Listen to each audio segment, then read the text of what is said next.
यह intermediate board परीक्षा 2023 के लिए प्रश्न है। प्रत्येक लेसन से प्रश्न दिए जा रहे हैं, जिसके आधार पर आपको निश्चित कर सकते हैं कि हमें कौन सा प्रश्न 2023 में 24 तारीख को होने वाली परीक्षाओं में हम किस तरह से लिख सकते हैं। ये महत्वपूर्ण प्रश्न है। चाहें तो आप अपने हिसाब से भी प्रश्नों को लिख सकते हैं और पेपर कापी में छांट लीजिए। छांटने के आधार पर इसका अर्थ जान लीजिए। जानने के बाद आप चाहें तो अपने हिसाब से इन प्रश्नों का जो कलेक्शन है 2023 के लिए मोस्ट इम्पॉर्टेंट क्वेश्चन है, और इस तरह के प्रश्नों को जान करके आप निश्चित हो सकते हैं कि यही प्रश्न आएंगे।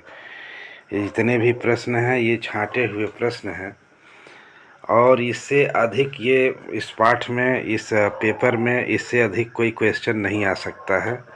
ये 100% एकदम लेटेस्ट क्वेश्चन है और आउट क्वेश्चन है। इसमें से अलग हट कर के क्वेश्चन नहीं आ सकता। इसकी कहानी और इसकी स्टोरी अगर जो आप समझ गए हैं तो इस तरह से कोई भी प्रश्न आएगा तो इसी से मिला जुला करके ही आएगा, जिसके आधार पर बोर्ड परीक्षा में आप चाहें तो अधिक से अधिक नंबर लिटरेचर में प्राप्त कर सकते हैं। तो यहाँ पे पहले पाठ के हमने 5 क्वेश्चन लिया है, और इन 5 क्वेश्चन के आधार पर आप अपने उत्तर को देख सकते हैं। जैसे लिखा है, what did हैमल say about the language and it's important. हैमल ने अपनी भाषा के बारे में और इसके महत्व के बारे में, व्हाट डिड हैमल से, हैमल ने क्या कहा, अबाउट द लैंग्वेज, भाषा के बारे में, एंड इट्स इम्पॉर्टेंट, और इसके महत्व के बारे में।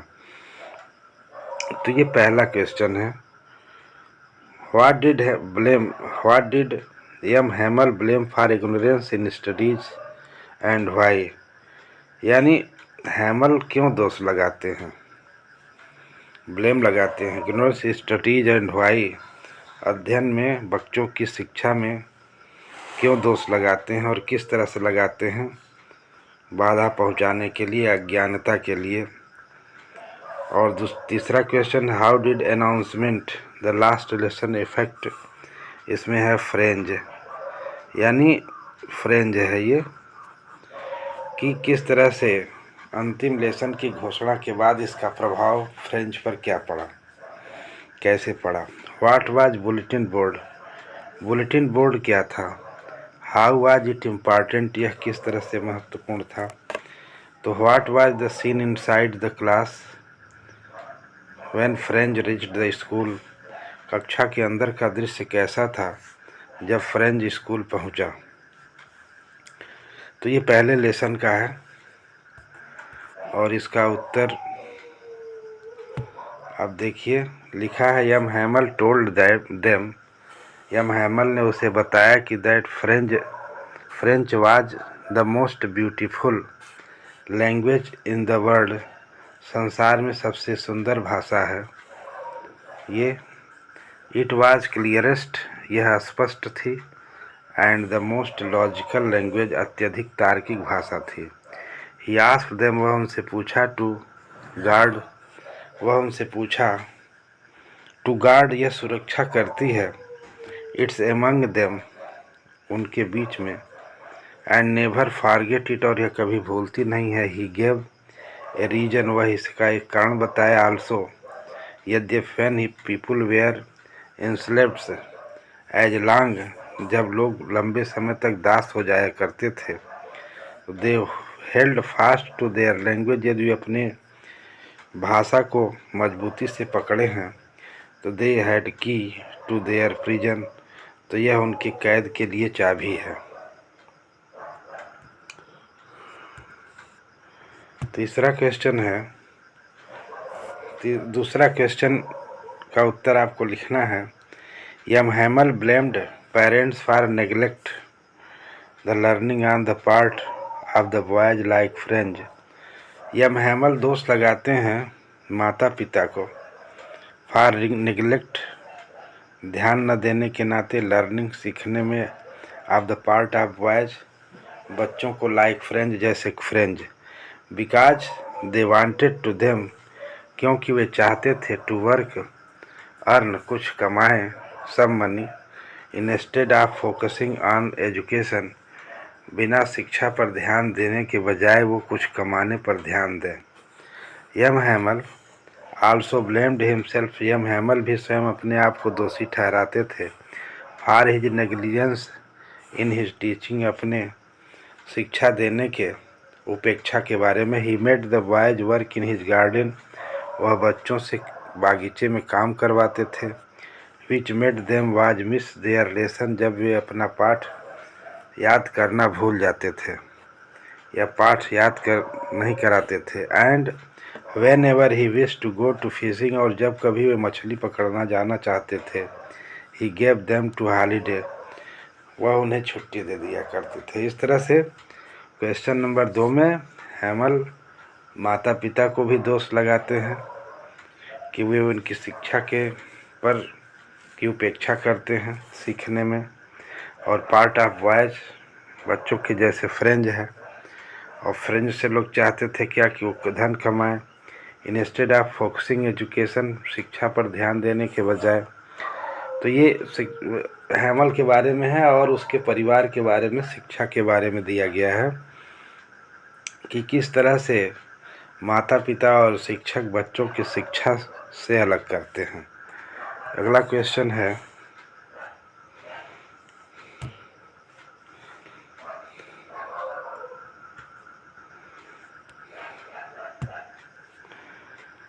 The announcement of last lesson, अंतिम पाठ की घोषणा। एफेक्ट फ्रेंज वेरी मच, अंतिम पाठ की घोषणा पर लास्ट लेसन का जो प्रभाव है अंतिम पाठ का फ्रेंच पर बहुत अधिक पड़ा। दिस अनाउंसमेंट वाज लाइक, यह घोषणा उसके लिए थी, ए थंडर क्लैप फॉर हिम, उसके लिए एक बिजली के गड़गड़ाहट की तरह से थी। ही वाज वेरी सॉरी, वह बहुत दुखी था। व्हेन मिस्टर हैमल अनाउंस्ड, जब श्रीमान हैमल ने घोषणा किया कि that the order had come from Berlin, कि आदेश बर्लिन से आ चुका है, टू टीच ओनली जर्मन, की केवल जर्मन भाषा पढ़ाई जाएगी, इन द स्कूल, स्कूल में, of Alaska and Lorraine districts, Alaska और लॉरेन के जिलों में केवल जर्मन भाषा पढ़ाई जाएगी। फ्रेंज या फारेंजडी है। Franz was very sorry, Franz बहुत दुखी था, because he will not learn French language, वह फ्रेंच भाषा नहीं सीख पाएगा। एंड मोर, और अधिक, this was their last French lesson, यह उसका अंतिम फ्रेंच लेसन था। ही वाज रिग्रेटिंग, वह पछता रहा था, not to learn his lesson, कि उसने अपना पाठ नहीं सीखा, केयरफुली माने सावधानी से।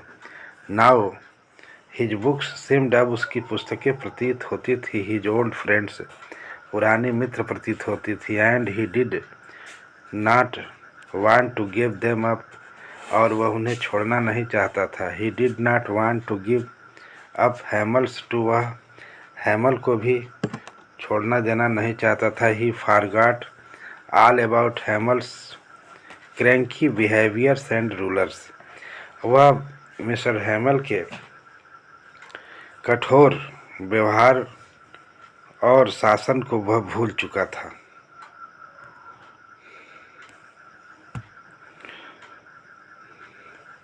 और इसके बाद 5वां क्वेश्चन है, व्हेन फ्रेंज रिच द स्कूल, जब फ्रेंज स्कूल पहुंचा, द सीन, जो दृश्य था, इनसाइड माने अंदर का, क्लास वाज वेरी अनयूजुअली, बहुत असामान्य था, वेरी क्वाइट, बहुत शांत था, बस्टल, जहाँ चहल पहल होती थी, ग्रेट बस्टल, जहाँ चहल पहल बहुत ज़्यादा होती थी, which could he be heard, जहाँ वो सुन सकता था, आउट इन द स्ट्रीट्स, गलियों के बाहर सुन सकता था।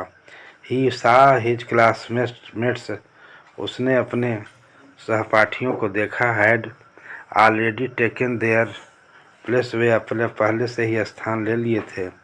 एंड हिज टीचर्स, और उसके अध्यापक, यम हैमल और जो हैमल थे वाज वॉकिंग अप, वह टहल रहे थे, एंड डाउन, आगे पीछे टहल रहे थे, विथ हिज टेरिबल आयरन, अपने भयानक लोहे के डंडे के साथ, रूलर अंडर, रूल यानी डंडे को लेकर के, इन हिज आर्म, अपने बाहों में दबाए हुए। French had to open the doors, French को दरवाज़ा खोलना पड़ा था, एंड गो टू इन, और अंदर आना था, बिफोर एवरीबॉडी, प्रत्येक व्यक्तियों से पहले। ही वॉज वेरी ब्लस्ड, वह बहुत लज्जित था, एंड फ्राइटेंड, डरा हुआ था।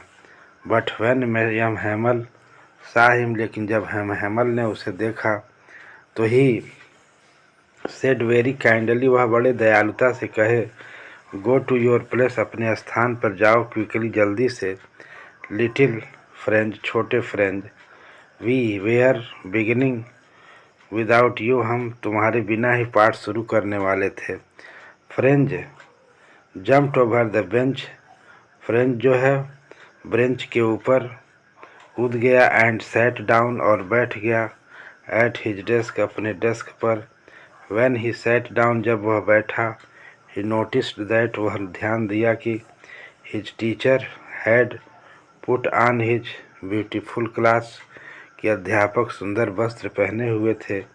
बिसाइड्स, इसके अतिरिक्त, इट द होल स्कूल, सारा स्कूल, सीम्ड, मालूम पड़ता था, वेरी स्ट्रेंज, बड़ा विचित्र मालूम पड़ता था, एंड सोलेमन, और शांत। वन थिंग्स सरप्राइज, एक चीज़ आश्चर्यचकित थी, French very much, French very much, बहुत अधिक आश्चर्यचकित करती थी। हिस्सा ऑन द बैक बेंचे, जो है पीछे वाले बेंचों को देखा, ऑफ द क्लास, क्लास के, देयर वेयर पीपुल, वहाँ ऐसे लोग थे, ऑफ द विलेज, गांव के, who were sitting like themselves, जो उसी की तरह से वहाँ पीछे बैठे थे।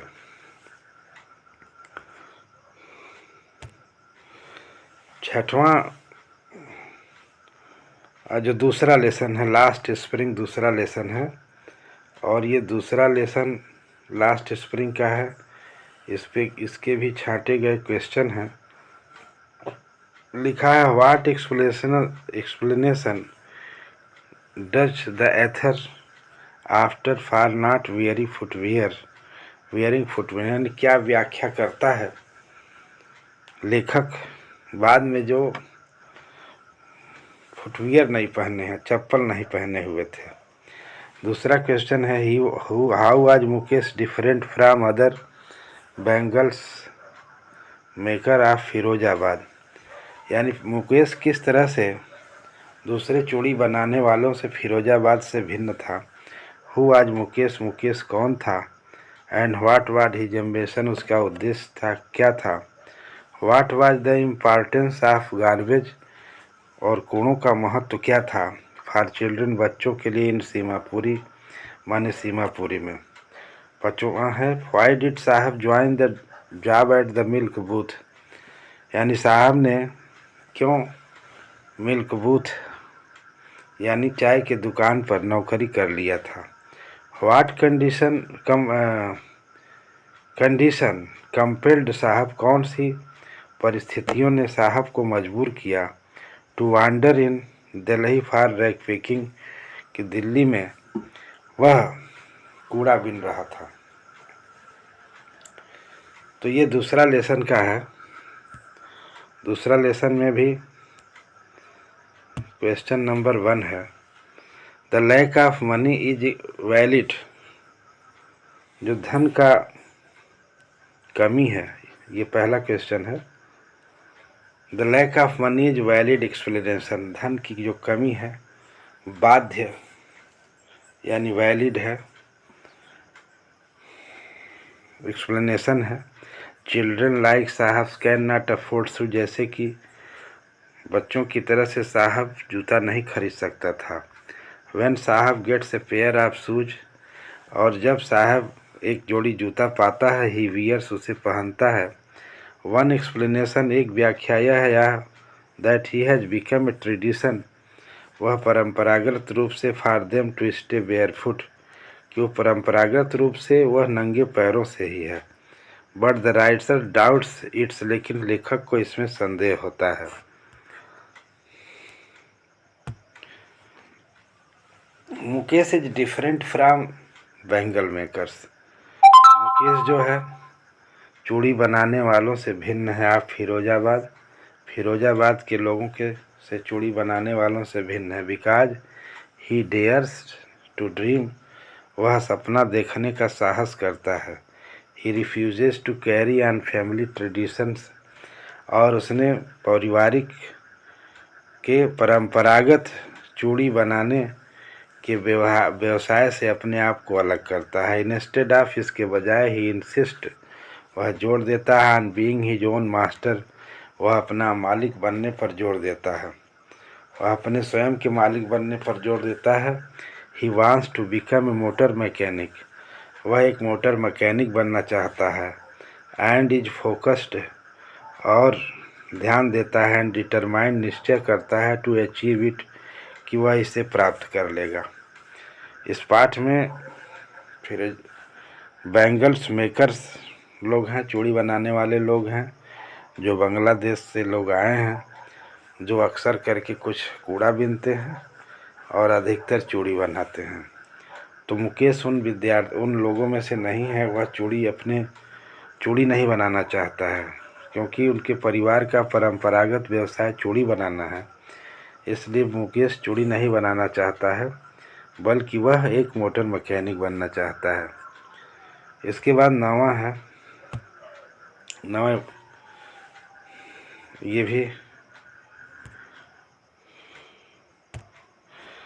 Mukesh belongs to family, Mukesh संबंधित है bangles makers in Firozabad, where each family is engaged, जहाँ जो प्रत्येक परिवार इंगेज्ड है, व्यस्त है, बैंगल मेकिंग, चूड़ी बनाने में व्यस्त हैं। They live in half built huts, वे एक आधे बने हुए झोपड़ियों में रहते हैं। एंड स्टिंगी लेंस, तंग गलियों में। And on asking, Mukesh says, पूछने पर मुकेश कहता है कि I will be a motor mechanic, मैं एक मोटर मैकेनिक बनूंगा। I will learn to drive a car, मैं कार चलाना सीखना चाहूँगा।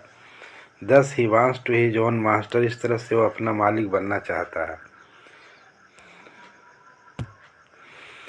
इसके बाद है सीमापुरी इज ए स्लम इन दिल्ली, सीमापुरी एक गंदी बस्ती है दिल्ली में।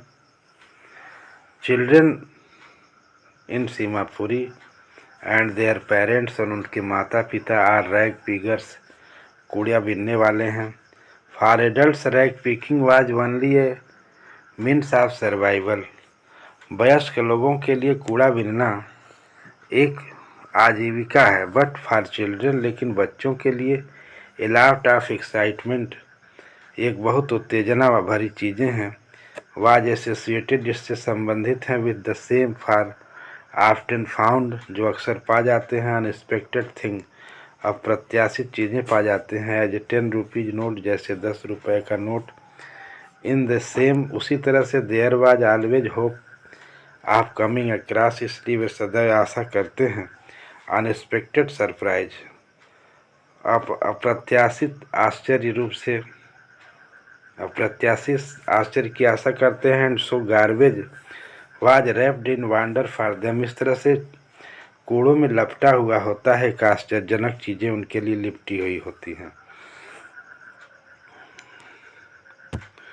इस तरह से Saheb was belong to the family of rag picking, Saheb का जो परिवार है वह एक कूड़ा बीनने वाले लोगों से संबंधित है। वाज यंग बॉय, एक युवा लड़का था। वांडरिंग इन द स्ट्रीट्स, जो गलियों में घूमता है दिल्ली। विथ हिज फ्रेंड्स, अपने मित्रों के साथ। They were squatters from Delhi, Dhaka, वे ढाका से आए हुए थे। Bangladesh, where the storm, Bangladesh जहाँ पर तूफान, has destroyed their green fields, जहाँ तूफान उनके हरे भरे खेतों को नष्ट कर देता था। एंड होम्स, घरों को नष्ट किया। दे वेयर सो पुअर, वे इतने गरीब थे। दैट कि they could not go to school, वे स्कूल नहीं जा सकते थे। Their parents were depended on rag picking, उनके माता पिता कूड़ा बीनने पर निर्भर थे, ओनली फॉर देयर लिवलीहुड, अपनी आजीविका के लिए, and unable to bear any other expense, और कोई दूसरा भार या खर्च का भार उठाने में असमर्थ थे, एक्सेप्ट फूडिंग, सिवाय भोजन के। इन टोटल देयर पॉवर्टी, और पूरी तरह से उनकी गरीबी, was the plight that compel, जो उनकी गरीबी थी उन्हें मजबूर करती थी, साहब एंड अदर्स, साहब और दूसरे लोगों को, लाइक हिम टू वांडर, जो घूमते थे इन द स्ट्रीट्स, गलियों में, of Delhi for rag picking, rag picking के लिए, कूड़ा बीनने के लिए। इस तरह से इस वीडियो को देखने के पश्चात इसे लाइक करें, सब्सक्राइब करें, शेयर करें, और ये मोस्ट इम्पॉर्टेंट 100% क्वेश्चन है जो परीक्षाओं में आने वाले हैं। अगला लेसन कल आप लोगों को बता दिया जाएगा कौन से पे आने वाले हैं क्वेश्चन। थैंक यू, धन्यवाद।